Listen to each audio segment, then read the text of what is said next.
Oke. Jadi bersama kita di sini di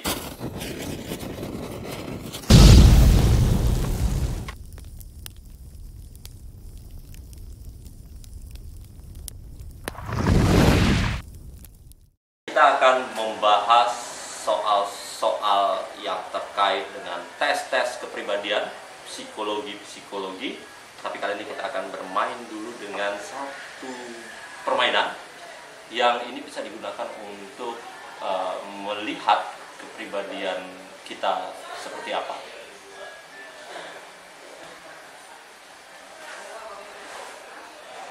Oke, nama permainan kali ini adalah tes kepribadian dengan gambar sapi. Gambar sapi.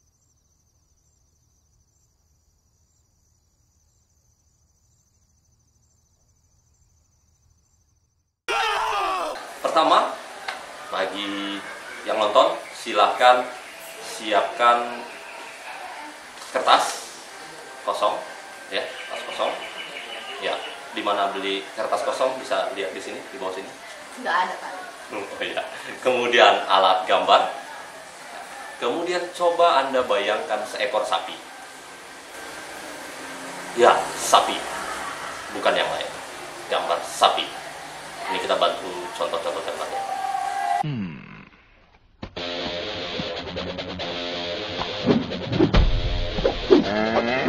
Kemudian coba Anda menggambar sapi sesuka Anda.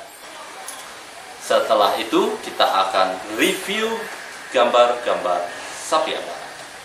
Nah, kita juga udah ada beberapa orang yang kita jadikan sapi percobaan untuk menggambar sapi. Ya, jadi dari beberapa orang yang kita review ada beberapa gambar di antaranya. Ini yang pertama. Jadi sebenarnya ini sapi ya, teman-teman. Ini sapi bukan sapi. Menurut riset yang saya baca, sapi model seperti ini. Itu sapi bukan pocong. Sapi. Jadi menurut riset yang saya baca, sapi model ini mana ya menjelaskannya? Ini sepertinya orangnya dia berdiri dengan 4 kaki. Jadi dia tipikal orang yang Ya, jadi di gambar sapi itu ada beberapa bagian-bagian yang bisa kita analisis setelah mereka menggambar sapi, dan kita yakin kalian pasti sudah menggambar sapinya. Kalau belum, pause dulu. Di pause dulu. Nah, jadi kalian nggak curang. Oke. Kita anggap aja orang bergambar sapi ya di rumah. Oke. Ini ada bagian kepala, bagian ekor, kaki, dan sapi secara keseluruhan. Pertama, karena dia tadi sudah bahas soal kaki, yang mana sebenarnya seharusnya belakangan, tapi karena dia sudah memaksa ya nggak apa-apa, maka kita bisa lihat tipikal kemandirian seseorang itu dari gambar kaki sapinya. Oke, itu masih rekor. masih.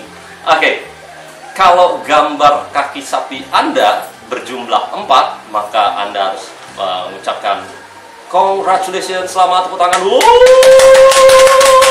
Berhasil menggambar kaki sapi dengan 4 kaki. Emang kaki sapi 4? Hah? Kemarin 3. Oh, mungkin udah tambah 1. Ada kebijakan baru mungkin dari pemerintah, nambah kaki sapi 1 jadi 4.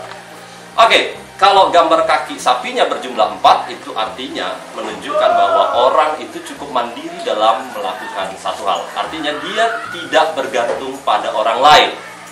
Dia hanya membutuhkan orang lain sebagai partner saja dalam hal-hal yang tidak terlalu signifikan. Misal, Jadi kalau penggambaran nggak gambar kaki gimana? kalau dia nggak gambar kaki, mungkin dia gambar cacing bukan sapi.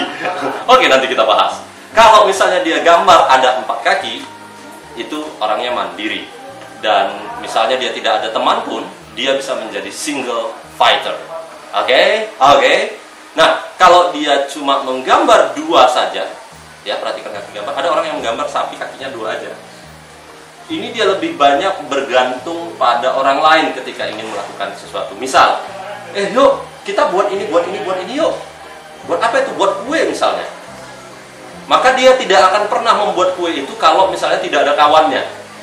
Dia akan menunggu orang lain untuk bisa bersama-sama dia membuat kuenya. Maka dia akan terusan mempengaruhi orang lain untuk membuat kue. Pada prinsipnya dia bukan ingin orang lain membuat kue, Pak. Tapi dia ingin dia bisa membuat kue. Tapi karena dia tidak percaya pada dirinya sendiri bisa melakukan sesuatu, maka... Oke, selesai masalah kaki. Oke.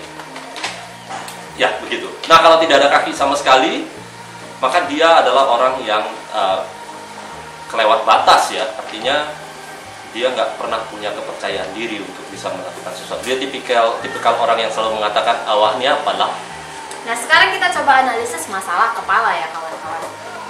Nah, karena dari tadi asing ngomongin kaki aja, habis waktu ngomongin masalah kaki, maka sekarang kita ngomongin masalah kepala. Nah, salah satu gambar yang kepala sapinya paling menarik itu gambar yang gini. Bisa dilihat, ya, lihat. Kepalanya sangat-sangat mewakili gambar sapi menurut saya. Ya. Tapi sepertinya kepala sapi ini tidak memiliki mulut ya kawan-kawan. Astagfirullahaladzim, itu apa? Kepala apa itu? La ilaha illallah Muhammadur Rasulullah. Nah, silakan dijelaskan. Udah cukup?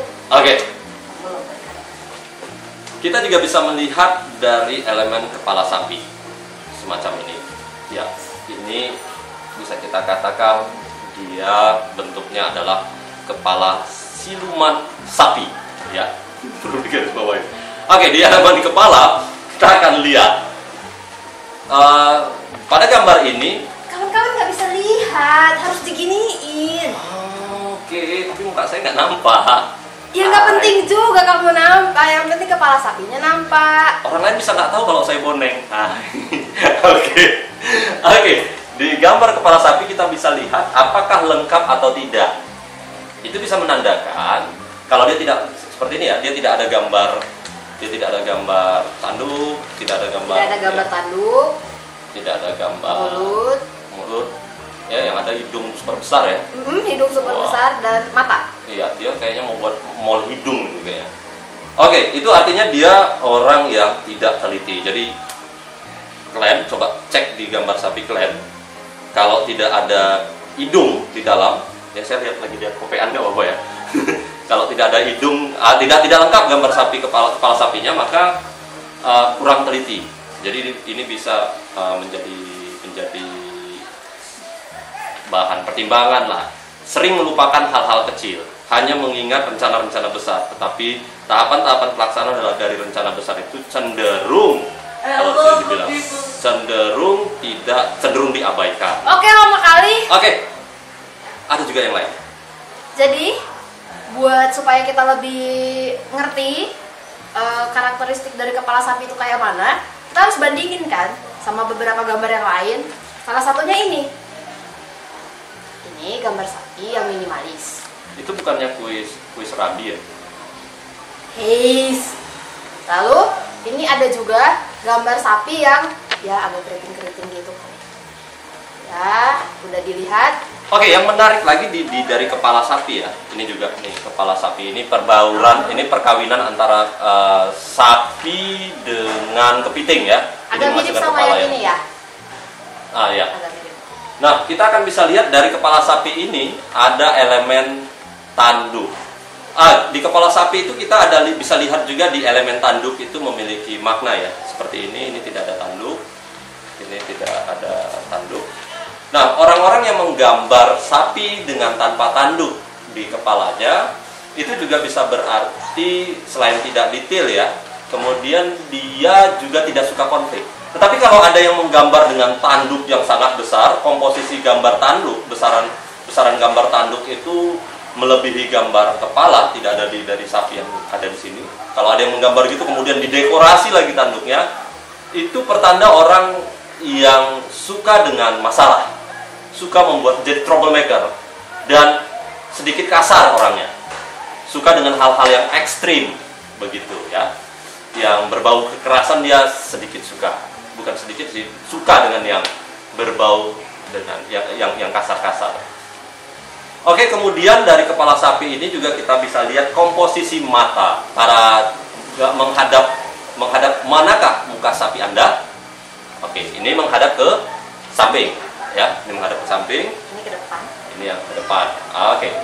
Nah, ini bisa menjadi pertanda menurut kopean saya bahwa gambar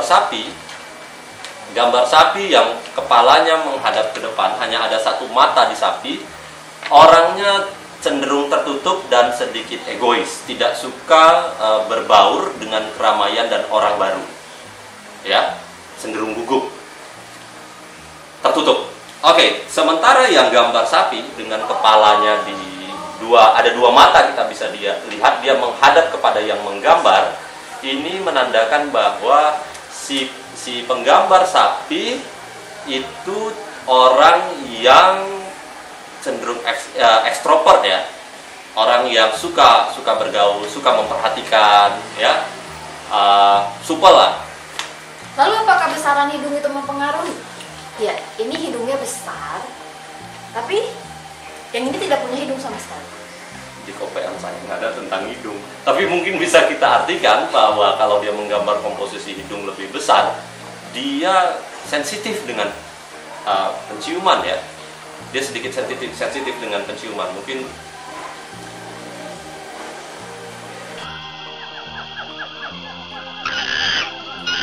nah, kemudian masih di kepala, kita masih banyak mengeksplor kepala. Kalau misalnya lihat gambar sapi kamu.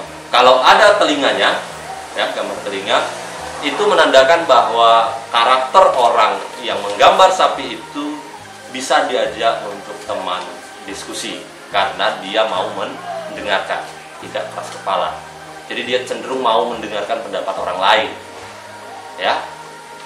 Tergantung juga kalau misalnya kupingnya tertutup ke bawah, ya, arah ke bawah begini, ya dia mau mendengarkan tapi sedikit-sedikit lah, ya, keras kepalanya sedikit-sedikit masih ada, ya, teriaknya masih ada, bengaknya pun masih ada. Tapi kalau misalnya dia gambar telinganya itu menghadap ke atas dan terbuka telinganya, dia lebih suka mendengarkan daripada mengkritisi. Oke kawan-kawan, sekarang kita coba membahas masalah badan. Karena kita sudah terlalu membahas masalah kepala. Berputar masalah kepala. Oke. Sekarang kita membahas masalah badan, ya kawan-kawan. Nah, ada beberapa gambar yang ya kebanyakan sebenarnya sapi-sapi yang digambar saya itu memiliki totol-totol. Seperti ini.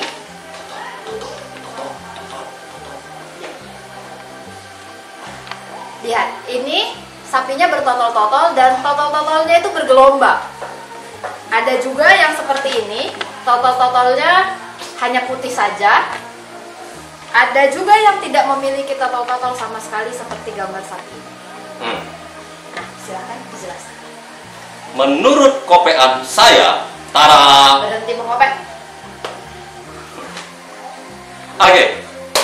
Menurut saya dan kopean saya bahwa kalau gambarnya dia tidak ada totol-totolnya, ya, itu bisa menandakan maaf ya kawan-kawan, sepertinya narasumber kita sedang tidak memahami secara rinci tentang apa yang sedang kita bahas. Ya, silakan. Berhenti ketawa. Oke, kalau dia menggambar totol-totol, kita lihat banyak totol-totolnya atau tidak. Kalau dia menggunakan banyak sekali totol, itu mencerminkan bahwa dia orangnya ini. Kamu ya, tidak harus menampakkan wajahmu sering-sering. fashionable, artinya dia sangat care dengan penampilan. Kalau misalnya dia tidak ada gambar totol, ada tadi. Kalau nggak ada gambar totol, itu artinya dia tidak terlalu peduli dengan penampilan. Semakin banyak totolnya, menandakan bahwa fashion is the first and the most important Sekali thing. lucu, dua kali enggak. Namanya juga usaha. Oke. Itu kalau berkaitan dengan totol-totol. Nah, kita akan masuk kepada bagian yang paling saya suka dan menjadi my most favorite things, yaitu gambar tara buntut. baik dicari sendiri saja di Google. Oh, tidak. Dari sekian banyak kopean itu, bagian buntutlah yang paling saya hafal. Dan saya akan menjadi orang yang tegas dalam membahas soal buntut ini, kawan-kawan. Menurut saya bau. Ya, buntut dalam gambar sapi. Cek gambar buntut sapi Anda. Deketin sedikit mukanya. Gambar sapi Anda coba cek buntutnya. Karena gambar buntut bisa mengindikasikan dan menandakan kehidupan gairah seksual Anda. Oke, yang menggambar tiring, buntutnya pendek, sakuprit kata orang sana, ya, dan tidak berseni begini, itu artinya dia bukan orang dengan tipikal gairah seks yang berlebih. Dia tidak suka gaya yang macam-macam dalam seks. Dia tidak suka foreplay terlalu banyak. Dia tipikal orang yang langsung saja. Kan? Bagaimana dengan yang ini? Seperti ini, lurus. Oke. Kita lihat dari komposisi panjang atau tidaknya buntut dan bentuk buntut itu sendiri. Kalau dia yang lurus begini, ya dia sama, tidak suka terlalu banyak gaya, tapi cenderung tahan lama kalau lihat besarannya. Kemudian kita lihat, oke, dia bentuk-bentuk yang seperti ini. Nah, ini yang saya suka. Coba bayangin ya, buntut sapinya itu lebih besar dari, hampir sama dengan kakinya. Artinya dia termasuk orang yang memiliki gairah yang cukup besar dalam hal kehidupan seksualnya. Orangnya suka uji coba, ini dikaitkan dengan bentuk yang terlalu banyak garisan yang difokuskan pada ini ya. Dan dia tidak suka yang langsung saja. Dia suka dengan pembangunan suasana terlebih dahulu ya. Jadi bagi kalian yang punya calon istri, coba boleh suruh gambar sapi tapi buntutnya aja yang mana. Oke. Ini Nah, kemudian kita lihat yang di belakang. Sama, ini tipikal yang gairah seksnya cukup meledak-ledak ya, karena dia besar. Oke. Jadi sampai buntut demikian. Lihat ukuran, lihat panjangnya, itu menandakan kehidupan seksual Anda. Oke kawan-kawan, kita bahas masalah sapi sampai di situ aja dulu. Kalau ada pertanyaan, kawan-kawan bisa komen, nanti kita akan jawab di episode berikutnya. Tapi yang paling penting, jangan percaya kali dengan apa yang kami bilang. Yang paling penting, subscribe ya kawan-kawan ya. Karena ini cuma permainan, tapi sedikit banyaknya bisa mereveal, mengungkap sisi-sisi kepribadian kita tanpa kita sadari. Kita akan masih terus mengungkap soal-soal kepribadian dan lain-lainnya di Snap Snap Show.